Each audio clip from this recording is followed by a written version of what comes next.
जय हिंद दोस्तों। प्रकाश आईएएस में आप सभी का स्वागत है। दोस्तों, अब तक हमने उत्तराखंड के सामान्य ज्ञान का लेक्चर देखा। उसके बाद हमने देखा उत्तराखंड के महत्वपूर्ण करंट अफेयर्स को, और आज हम देखेंगे उत्तराखंड के बजट को। ये उत्तराखंड शासन द्वारा प्रस्तुत किया जाता है और हमारे एग्ज़ाम के दृष्टिकोण से काफ़ी ज़्यादा महत्वपूर्ण है, क्योंकि इससे कई सारे डायरेक्ट क्वेश्चन पूछे जाते हैं। तो ये जो उत्तराखंड बजट है, इसको डायरेक्ट ये जो डॉक्यूमेंट है सरकार ने रिलीज किया है, और इसी डॉक्यूमेंट से हम उत्तराखंड बजट को देख लेंगे। एक संक्षिप्त में इसका अवलोकन कर लेंगे।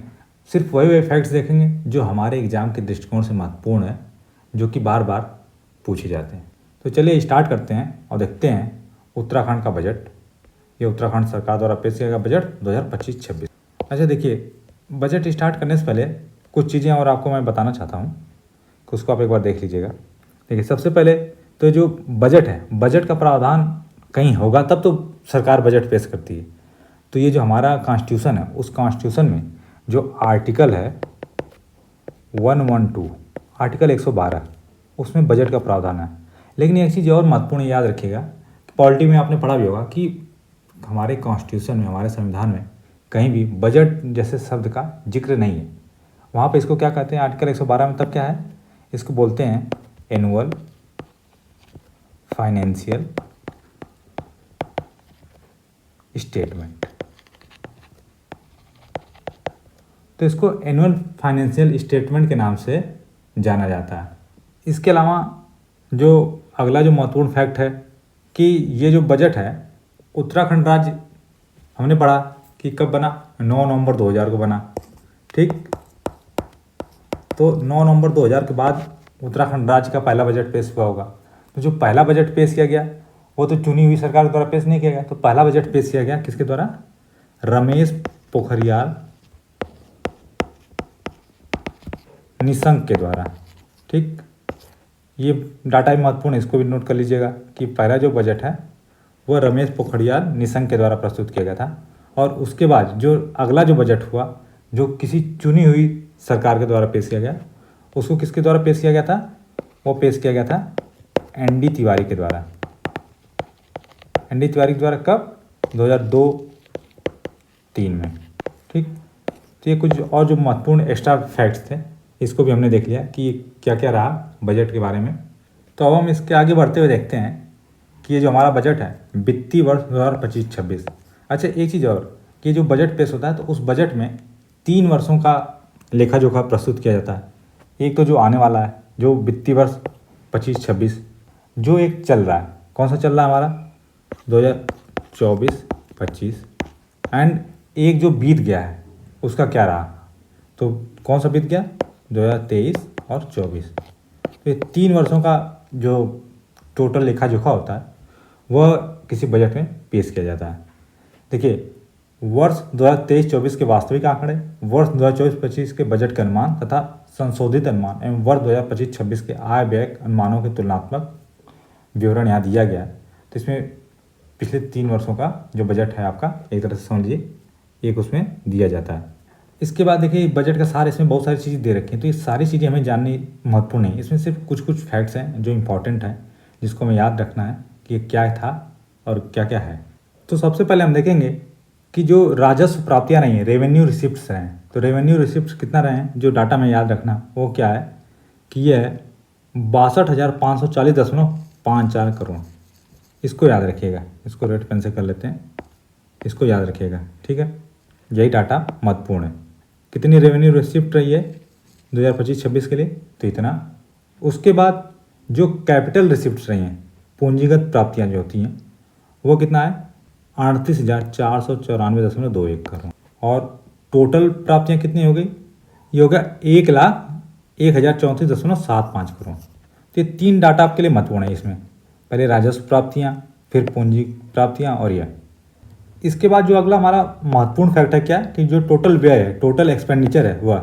अब देखिए, टोटल एक्सपेंडिचर क्या होगा कि टोटल एक्सपेंडिचर हमारा हो जाएगा जो भी रेवेन्यू और कैपिटल जो एक्सपेंडिचर रहा है, जब उन दोनों एक्सपेंडिचर को मिला देंगे तो हमारा टोटल क्या आ जाएगा, टोटल एक्सपेंडिचर हो जाएगा। तो देखिए, इसमें क्या है कि 9वें नंबर पे क्या है कि जो हमारा रेवेन्यू एक्सपेंडिचर है और 11वें पे कैपिटल एक्सपेंडिचर है। जब इन दोनों को मिला देंगे, जो ये रेवेन्यू एक्सपेंडिचर इतना 59,954.65 करोड़ और कैपिटल एक्सपेंडिचर कितना है 41,220.68 करोड़। जब इन दोनों को हम ऐड कर देंगे तो हमारा टोटल क्या आ जाएगा, टोटल एक्सपेंडिचर आ जाएगा। और टोटल एक्सपेंडिचर कितना हो जाएगा हमारा 1,01,175.33 करोड़। तो यही जो टोटल हमारा बजट का आकार हो जाता है। तो इसीलिए दे रखा है टोटल एक्सपेंडिचर क्या होगा 9 + 11। उसके बाद जो हमारा राजस्व घाटा है, तो जो रेवेन्यू डेफिसिट होता है, तो जो डेफिसिट होगा वो कैसे पता चलेगा कि जो राजस्व हमें प्राप्तियां हुई हैं और जो हमारा व्यय हुआ है, जितना हमें प्राप्त हुआ और जितना हमने खर्च कर दिया, जब उसको दोनों को घटा लेंगे तो वही तो हमारा जो उस पर घाटा पता चलेगा। तो जब हम सबसे पहले जो राजस्व प्राप्ति हमें रेवेन्यू रिसिप्ट हुए हैं, उसमें से जब रेवेन्यू एक्सपेंडिचर जो है जब उसको घटाएंगे, 1 में से 9 घटाएंगे तो हमारा क्या आ जाएगा रेवेन्यू डेफिसिट। और रेवेन्यू डेफिसिट हमारा कितना रहा है 2585.89 करोड़। इसके बाद फिजिकल डेफिसिट क्या होगा, फिजिकल डेफिसिट में क्या होता है कि जो टोटल हमारा रेवेन्यू रिसिप्ट हुए हैं और जो उसके बाद जो हमारे टोटल एक्सपेंडिचर्स हुए हैं, ठीक। तो जब हम रिसिप्ट्स और एक्सपेंडिचर, जब रिसिप्ट्स में से टोटल एक्सपेंडिचर को निकाल देंगे तो हमारा टोटल क्या हो जाएगा, जो राजकोषीय घाटा होता है जिसको फिजिकल डेफिसिट बोलते हैं, वो आ जाएगा। और वह कितना रहा है -12,604.92 करोड़। और प्राइमरी डेफिसिट कब होता है, जब प्राइमरी डेफिसिट जो होता है, जो हमारा फिजिकल डेफिसिट होता है, जो राजकोषीय घाटा होता है, उसमें से जो हमने इंटरेस्ट पेमेंट्स किया उसको जब हम कम कर देते हैं तब क्या आ जाता है हमारा प्राइमरी डेफिसिट। और ये कितना है -5,614.78 करोड़। तो यही सारे जो फैक्ट्स हैं ये महत्वपूर्ण थे। इसके आगे हम देख लेते हैं जो इस बजट है इसकी कुछ विशेषताएं रही हैं, वो क्या रही हैं। तो इस बजट की विशेषताएं क्या रही हैं, सबसे पहले विशेषता क्या है कि उत्तराखंड राज्य में प्रथम बार 1 लाख करोड़ रुपये से अधिक का जो आय व्यय प्रस्तुत किया गया। मतलब जो इस बार का जो बजट है पहली बार 1 लाख करोड़ रुपये को पार किया, ये सबसे अधिक महत्वपूर्ण डाटा है। इसके बाद अवस्थापना निर्माण के अंतर्गत पूंजीगत परिव्यय में 14,763.13 करोड़ रुपये का प्रावधान किया जा रहा है, जो अब तक का सर्वाधिक है। ग्रामीण रोजगार हेतु मत्स्य विभाग की ट्राउट प्रोत्साहन योजना, जिसमें 146 करोड़ रुपये दिए जा रहे हैं। UIDB को हरिद्वार ऋषिकेश विकास हेतु परामर्शी सेवा हेतु कितने 168.33 करोड़ रुपये। ये सभी डाटा महत्वपूर्ण, एक बार देख लीजिएगा। और स्टार्टअप वेंचर फंड के लिए 20 करोड़ रुपये, प्रवासी उत्तराखंड परिषद के लिए 1 करोड़ रुपये, रिवर फ्रंट डेवलपमेंट परियोजना शारदा कॉरिडोर जिसके लिए 10 करोड़ रुपये आवंटित किए गए। स्मार्ट सिटी के अंतर्गत इलेक्ट्रिक बसों के संचालन हेतु 6.5 करोड़ रुपये, होमगार्ड कल्याण कोष रिवॉल्विंग फंड में 1 करोड़ रुपये और रेशम फेडरेशन को रिवॉल्विंग फंड 5 करोड़ रुपये प्रदान किए गए। इसके आगे और विशेषताएं देखते हैं। समान नागरिक संहिता के क्रियान्वयन है तो जो यूनिफॉर्म सिविल कोड लगा उसके लिए 30 करोड़ रुपये, स्प्रिंग एंड रिवर रिजुवेनेशन के लिए 125 करोड़, पेयजल तथा सिंचाई विभाग की योजनाओं के बिजली के भुगतान हेतु 490 करोड़ रुपये और पुलिस विभाग में मादक पदार्थ से संबंधित मुखबिरों के उत्साहवर्धन हेतु 10 लाख रुपये और भारतीय न्याय संहिता हेतु 20 करोड़ रुपये और जलवायु परिवर्तन समन हेतु 60 करोड़ रुपये आवंटित किए गए। ये महत्वपूर्ण विशेषता रही हैं। इसके आगे ये जो बजट है यह नमो बजट तरह पेश किया गया है। नमो बजट मतलब NAMO। N फॉर क्या हो जाएगा नवाचार या इनोवेशन, A फॉर आत्मनिर्भर उत्तराखंड, M फॉर महान विरासत और O फॉर ओजस्वी मानव संसाधन। तो ये महत्वपूर्ण है, ये 4 उस पर आधारित है नमो बजट। याद रखिए किस पे, नवाचार, आत्मनिर्भर उत्तराखंड, महान विरासत और ओजस्वी मानव संसाधन। इसके बाद हम इसके बारे में थोड़ा देख लेते हैं डिटेल में क्या क्या है। तो ये जो नमो बजट है इसमें नवाचार जो इनोवेशन किसके लिए, पेपरलेस रजिस्ट्रेशन, बायोमेट्रिक आधारित आधार प्रमाणीकरण, इलेक्ट्रिक वाहन charging station, mobile forensic van व ड्रोन सेल, ऊर्जा दक्ष pump, fire hydrant machines, smart meter, innovative plastic waste management तकनीक, स्प्रिंकलर प्रणाली, विज्ञान चेतना केंद्र, साइंस सेंटर, साइंस सिटी और लैब ऑन व्हील्स तथा स्मार्ट क्लास, ये सब आ जाएंगे हमारे इनोवेशन नवाचार में। उसके बाद अगला जो हमारा है नमो बजट में आत्मनिर्भर उत्तराखंड, जो AFR था। तो आत्मनिर्भर उत्तराखंड में क्या है कि सप्तर्षि समृद्धि सशक्त और विकसित उत्तराखंड के आधार हैं। ये सप्तर्षि में क्या है, कृषि, ऊर्जा, संयोजकता, आयुष, उद्योग, अवसंरचना और पर्यटन, ये 7 हैं। क्या क्या, कृषि, ऊर्जा, संयोजकता, आयुष, उद्योग, अवसंरचना और पर्यटन। इन 7 क्या मिला कहा गया है, सप्तर्षि कहा गया। जो कि उत्तराखंड के समृद्ध, सशक्त और विकसित उत्तराखंड के आधार हैं। इसके बाद आगे जो नमो बजट में जो महान विरासत है यम, इसमें क्या है कि शीतकालीन यात्रा, आदि कैलाश, ओम पर्वत दर्शन हेतु सुगमता, हरिद्वार और ऋषिकेश का पुनर्विकास करना और शारदा रिवर फ्रंट बनाना, ये काफ़ी ज़्यादा महत्वपूर्ण। ऊपर हमने पढ़ा था कि शारदा रिवर फ्रंट के लिए सरकार ने पैसे आवंटित किए हैं। जब ये बन जाएगा तो उत्तराखंड में जो पर्यटन है वो और भी ज़्यादा बढ़ जाएगा। इसके बाद अगला जो नमो बजट में है क्या, ओजस्वी मानव संसाधन। तो इसमें क्या है, पोषण से लेकर शिक्षण, प्रशिक्षण, उद्यम, रोजगार सृजन व विपणन सभी बिंदुओं को समेटते हुए एक होलिस्टिक अप्रोच है। विपणन मतलब होता है मार्केटिंग, ठीक। तो इसमें क्या किया जाएगा, ओजस्वी मानव संसाधन में जो नमो का ओ है, ठीक है, तो उद्यमिता को प्रोत्साहन, स्टार्टअप को प्रोत्साहन दिया जाएगा, रिकॉर्ड पारदर्शी नियुक्तियां की जाएंगी, नॉलेज इकॉनमी, डिजिटल दक्षता, इंफॉर्मेशन टेक्नोलॉजी एवं आर्टिफिशियल इंटेलिजेंस AI, छात्रवृत्तियां, शैक्षिक भ्रमण कार्यक्रम, प्रशिक्षण तथा साइंटिफिक टेम्परामेंट को प्रोत्साहन दिया जाएगा, खेल सुविधाओं का विकास किया जाएगा, खिलाड़ियों को प्रोत्साहन दिया जाएगा, कृषकों को भी प्रोत्साहन दिया जाएगा। तो ये थे हमारे जो नमो बजट था, उसमें जो चारों NAMO, नवाचार, आत्मनिर्भर उत्तराखंड, महान विरासत और ओजस्वी मानव संसाधन। अब हम इसके आगे देखते हैं इसके जो कुछ प्रमुख आर्थिक बिंदु रहे हैं बजट 2025-26 के, उसके बारे में। तो इस बजट का आकार कितना रहा है, 1,01,175.33 करोड़, यही बजट का आकार रहा है। और पिछले जो बजट रहा 2024-25 के सापेक्ष ये कितना 13.38% इसमें बढ़ोतरी है। ये दोनों फैक्ट काफ़ी ज़्यादा महत्वपूर्ण हमारे एग्जाम के दृष्टिकोण से। ऊपर हमने बताया, व्यय में भी बताया कितना राजस्व व्यय रहा है, तो 59,954.65 करोड़। पूंजीगत व्यय कितना रहा है, 41,220.68 करोड़। और पूंजीगत परिव्यय कितना रहा है, 14,763.13 करोड़। तो ये तीनों फैक्ट महत्वपूर्ण है इसमें, ये दोनों फैक्ट ज़्यादा ही महत्वपूर्ण है। और प्राप्तियाँ जो रही हैं, जो रिसिप्ट रही हैं, कुल प्राप्तियाँ कितनी रही हैं, ये रही हमारी 1,01,034.75 करोड़। और राजस्व प्राप्तियाँ रही हैं 62,540.54 करोड़ रुपये। और पूंजीगत प्राप्तियाँ रही हैं 38,494.21 करोड़। तो ये कुछ जो महत्वपूर्ण बजट का आर्थिक बिंदु थे उनको हमने देखा। इसके बाद आगे देखेंगे जो निधि का प्रवाह, जो रुपया है उसका प्रवाह होता कैसे, रुपया आता कहाँ से और रुपया जाता कहाँ, ये भी काफ़ी ज़्यादा महत्वपूर्ण है। एग्जाम में कई बार इस पर क्वेश्चन पूछे जाते हैं। तो हम देखेंगे सबसे पहले कि रुपया जो है आता कहाँ से है।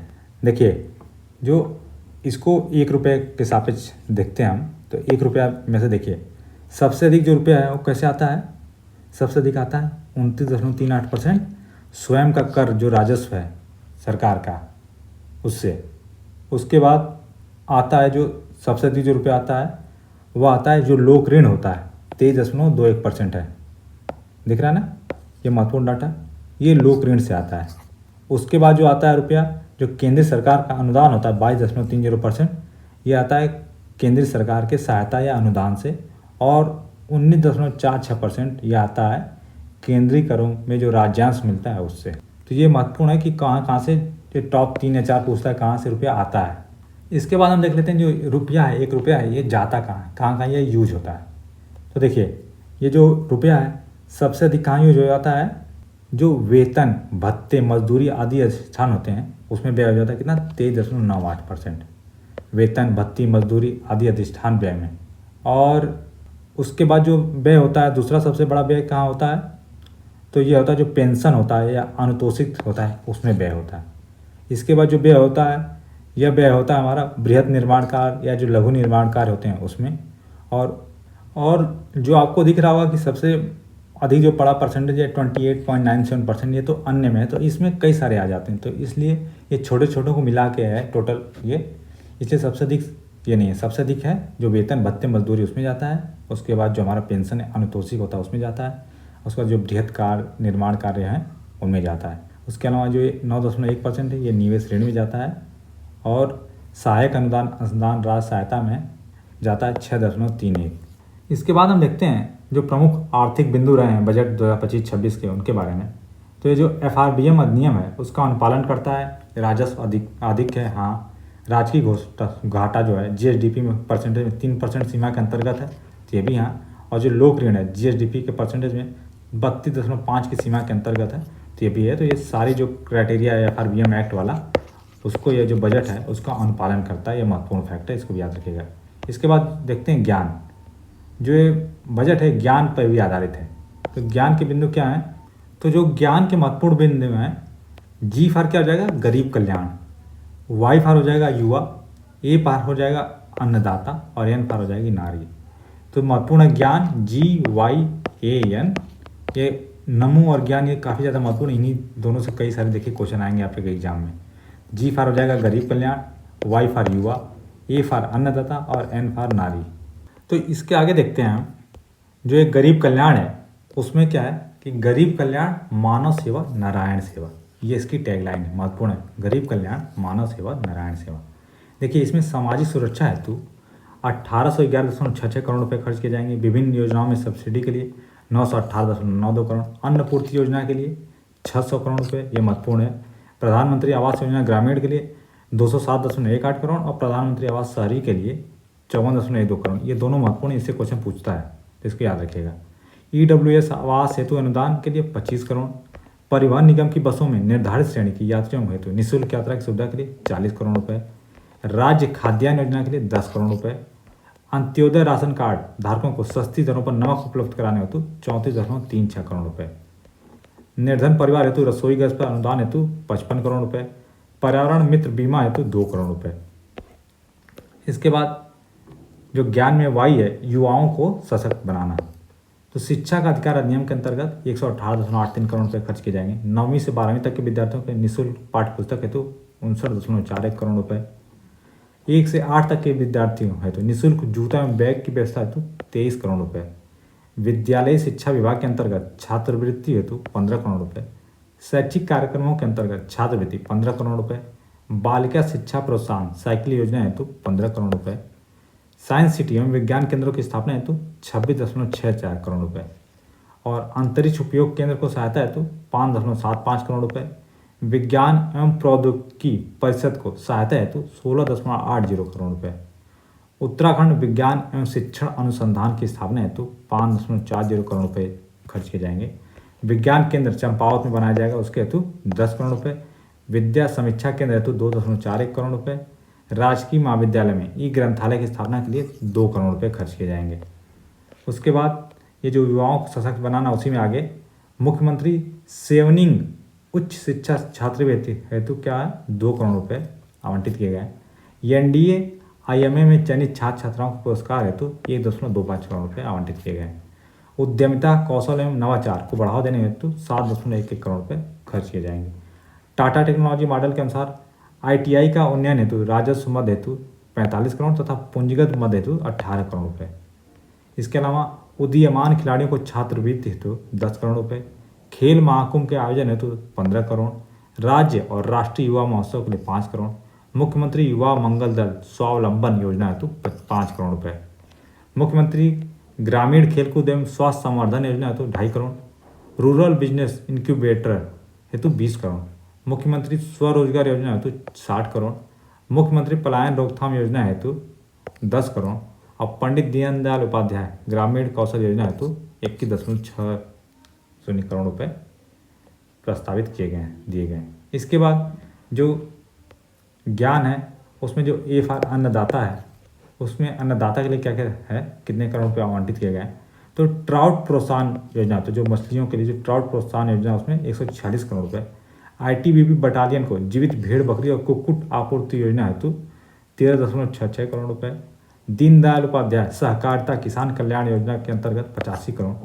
किसान पेंशन योजना समग्र रूप से लगभग 42.18 करोड़। हाउस ऑफ हिमालयाज के अंतर्गत 15 करोड़ रुपए। मिशन एप्पल योजना के अंतर्गत 35 करोड़ रुपए आवंटित किए गए हैं।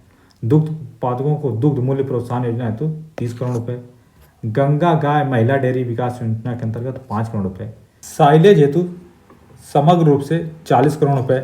मुख्यमंत्री राज्य कृषि विकास योजना अंतर्गत 25 करोड़ रुपए। मुख्यमंत्री मत्स्य संपदा योजना के हेतु 12.43 करोड़ रुपए। मिलेट मिशन योजना के प्रोत्साहन हेतु 4 करोड़ रुपए। स्थानीय फसलों को प्रोत्साहन कार्यक्रम हेतु 5.75 करोड़ रुपए। और national mission for natural farming योजना के तहत 3.22 करोड़ रुपए आवंटित किए गए हैं। इसके बाद जो ज्ञान में यन है नारी सशक्तिकरण। अब देखते हैं नारी सशक्तिकरण के लिए कितने रुपए आवंटित किए गए हैं। तो नंदा गौरव योजना के अंतर्गत कितने 157.84 करोड़ रुपये, ये योजना महत्वपूर्ण है तो इसके लिए याद रखिएगा इसका डाटा। प्रधानमंत्री मातृत्व वंदना योजना के लिए 21.74 करोड़ रुपये। मुख्यमंत्री बाल पोषण योजना के अंतर्गत 29.91 करोड़ रुपये। मुख्यमंत्री महालक्ष्मी किट योजना अंतर्गत लगभग 22.62 करोड़ रुपये। मुख्यमंत्री वात्सल योजना के अंतर्गत लगभग 18.88 करोड़ रुपये आवंटित किए गए। मुख्यमंत्री महिला पोषण योजना अंतर्गत 13.96 करोड़ रुपये। मुख्यमंत्री आंचल अमृत योजना के अंतर्गत 14 करोड़ रुपये और मुख्यमंत्री बाल एवं महिला बहुमुखी विकास निधि हेतु 8 करोड़ रुपये। निराश्रित विधवाओं की पुत्रियों के विवाह हेतु 5 करोड़ रुपये। मुख्यमंत्री अल्पसंख्यक मेधावी बालिका प्रोत्साहन योजना के अंतर्गत 3.76 करोड़ रुपये। मुख्यमंत्री महिला स्वयं सहायता समूह सशक्तिकरण योजना हेतु 5 करोड़ रुपये और महिला उद्यमियों के लिए विशेष प्रोत्साहन योजना अंतर्गत सब्सिडी 5 करोड़ रुपये। राज्य में प्रसूता के लिए ईजा बाई सगुन योजना हेतु समग्र रूप से 14.13 करोड़ रुपये और मुख्यमंत्री महिला सतत आजीविका योजना के अंतर्गत 2 करोड़ रुपये आवंटित किए गए। तो इस प्रकार से हमने देखा जो ज्ञान आधारित जो बजट है GYAM, गरीब कल्याण, युवा, अन्नदाता और नारी, उन सब के लिए कितने कितने रुपए आवंटित हुए हैं उनको। इसके बाद हम इसके आगे देखते हैं। तो यह जो बजट है इसमें इकोलॉजी के साथ इकॉनमी भी ये इसका टाइटल रहा है। ये लास्ट ईयर से ऐसा स्टार्ट हुआ है कि जो बजट है उसको इकोलॉजी के साथ कनेक्ट किया गया है। इसमें क्या है कि सतत विकास के लक्ष्यों को प्राप्त करना, पर्यावरण उन्मुखी नीतियों का निर्धारण करना, स्वच्छ पर्यावरण एवं प्राकृतिक संसाधनों के संरक्षण पर बल देना और स्थिति स्थापक पर्यावरण को सुनिश्चितीकरण करना है। इसके बाद कुछ जो महत्वपूर्ण योजनाएं हैं या प्रावधान हैं उसके लिए देख लेते हैं जो इकोलॉजी से रिलेटेड रहे हैं, उस पर भी क्वेश्चन पूछा जा सकता है। तो जो कैंपा योजना है उसके हेतु 395 करोड़ रुपये अलोकेट किए गए हैं। जलवायु परिवर्तन समन हेतु 60 करोड़ रुपये। स्प्रिंग एंड रिवर रिजुविनेशन प्राधिकरण सारा के अंतर्गत 125 करोड़ रुपये। सार्वजनिक वनों के सृजन हेतु 10 करोड़ रुपये। ई बस इंफ्रास्ट्रक्चर एवं संचालन हेतु 27.5 करोड़ रुपये आवंटित हुए हैं। इसके बाद जो विभिन्न सेवाओं में व्यय का प्रावधान है तो कितना अलग अलग सेवाओं के लिए व्यय होता है जो देख लेते हैं। तो सब जो सामान्य सेवाएं हैं उनके लिए कितना है 26,275.88 करोड़ रुपये और जो सामाजिक सेवाएं हैं उसके लिए कितना हो जा रहा है आपका 27,719.32 करोड़ रुपये। आर्थिक सेवाओं के लिए 16,754.51 करोड़ रुपये और स्थानीय निकायों को अनुदान के रूप में 3,968.07 करोड़ रुपये दिए जा रहे हैं। इसके बाद जो प्रमुख विभागों का आवंटन कितने करोड़ में है तो जो सामान्य सेवाओं में से सबसे अधिक जो आवंटन है किसको दिया जा रहा है, ये सिर्फ एक दो चीज़ें इसमें महत्वपूर्ण होता है। देखिए सामान्य सेवाएं हमने देखी, सामान्य सेवा में देखिए कितना है आपका 26,275.88 करोड़ रुपये। तो जो सामान्य सेवाओं में सबसे अधिक जो पैसा जाता है किसमें जाता है, पेंशन के लिए जाता है, ये याद रखिएगा। ये डाटा ये भले नहीं पूछे कि कितना जाता है, लाइक 9,970.40 करोड़ रुपये, लेकिन ये पूछ सकता है कि सबसे अधिक किसको जाता है, पेंशन को, और फिर जाता है ब्याज को, और तीसरे नंबर जाता है पुलिस एवं जेल को, चौथे में जाता है राजस्व एवं सामान्य प्रशासन को। तो तीन ही याद रखना है, पेंशन, ब्याज, पुलिस एवं जेल टॉप में। उसके बाद आर्थिक सेवाओं में सबसे अधिक किसको जाता है, जो ग्राम्य विकास है उसको सबसे अधिक जाता है। उसके बाद कृषि एवं उद्यान को, और थर्ड सिंचाई एवं बाढ़ को। फर्स्ट ग्राम विकास, दूसरा कृषि उद्यान और तीसरा सिंचाई एवं बाढ़। ये महत्वपूर्ण है, तीनों को देख लीजिएगा। उसके बाद जो सामाजिक सेवाएं हैं, सामाजिक सेवाओं में शिक्षा, खेलकूद, कला एवं संस्कृति जाता है सबसे अधिक फर्स्ट नंबर पे, चिकित्सा तथा लोक स्वास्थ्य को दूसरे नंबर पे, और सामाजिक सुरक्षा तथा कल्याण को तीसरे नंबर पे। सबसे अधिक जो सामाजिक सेवाओं में जो खर्च होता है ये। तो इसके बाद जो प्रमुख वित्तीय संकेतक हैं उनके बारे में देख लेते हैं। जो उत्तराखंड की जो GSDP है उसके आर्थिक विकास की यात्रा जो है वो देखते हैं, कितने करोड़ रुपए में रही है, कैसे कैसे बढ़ी है। तो 2016-17 में कितना रहा है उत्तराखंड का GSDP, ये रहा है आपका 1,95,124.85 करोड़ रुपए, और ये धीरे धीरे बढ़ते बढ़ते जो प्रेजेंट टाइम में जो 2025-26 का कितना हो गया है, 4,29,307.53 करोड़ रुपए, ये प्रोजेक्टेड है। 2022-23 का क्या है, 2022-23 में का जो रिवाइज एस्टिमेट है वो इतना है, कितना है 2,92,669.95 करोड़ रुपए। अब 2023-24 का जो एस्टिमेट कितना रहा है, 3,32,997.88 करोड़। और 2024-25 का जो एक्चुअल एस्टिमेट रहा है वह रहा है 3,78,244.52 करोड़। तो देखिए ये क्या होता है, रिवाइज एस्टिमेट होता है, फिर ये प्रोविजनल एस्टिमेट होता है, यही मतलब होता है आपका एडवांस एस्टीमेट, और ये अगले जो ईयर होता है उसका प्रोजेक्टेड किया जाता है, उसका अनुमान लगाया जाता है। इसके बाद आगे देखते हैं जो राज्य की अर्थव्यवस्था उसके बारे में।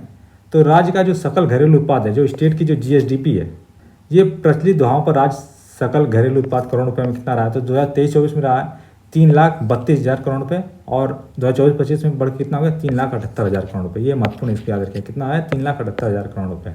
इसके बाद जो राज्य की अर्थव्यवस्था है उसमें जो प्रति व्यक्ति आय रही है और राष्ट्रीय अर्थव्यवस्था का इसका कंपेरिजन करते हैं, तो पिछला जो 2023-24 में कितनी रही?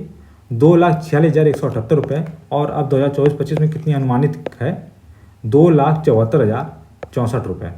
और इसमें प्रतिशत कितनी हुई है? पिछले वर्ष से लगभग 11.33% की वृद्धि मापी गई है।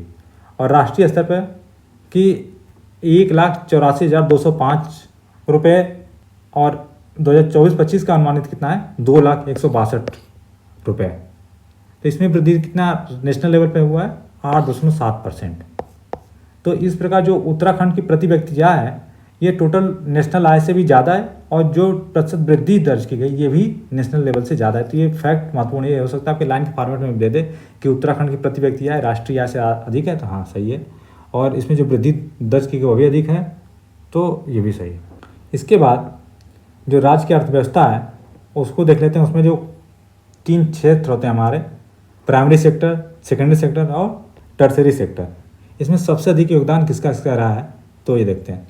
प्राथमिक क्षेत्र का योगदान रहा है आपका 9.8%। ये महत्वपूर्ण एक क्वेश्चन डायरेक्ट आता है ऐसे ही। द्वितीयक सेक्टर जो सेकेंडरी सेक्टर है उसका योगदान कितना रहा है? 43.5%। और थर्ड जो है टर्सरी सेक्टर उसका योगदान रहा है 46.7%।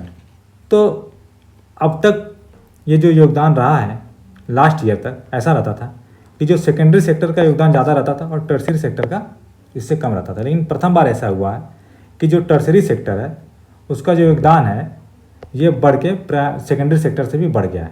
देखिए प्राइमरी सेक्टर में क्या आता है? जो कृषि और उससे रिलेटेड जो एक्टिविटीज़ होती हैं वो आता है। सेकेंडरी सेक्टर में जो द्वितीयक क्षेत्र आता है उसमें क्या आता है? जो उद्यमिता होती है, मैन्युफैक्चरिंग होती है, ये सारी चीज़ें आती हैं उसमें सेकेंडरी सेक्टर में। और टर्सरी सेक्टर में क्या आता है? जो सर्विसेज होती हैं वो आती हैं। ठीक, तो इस बार जो सर्विसेज का योगदान बढ़ गया है।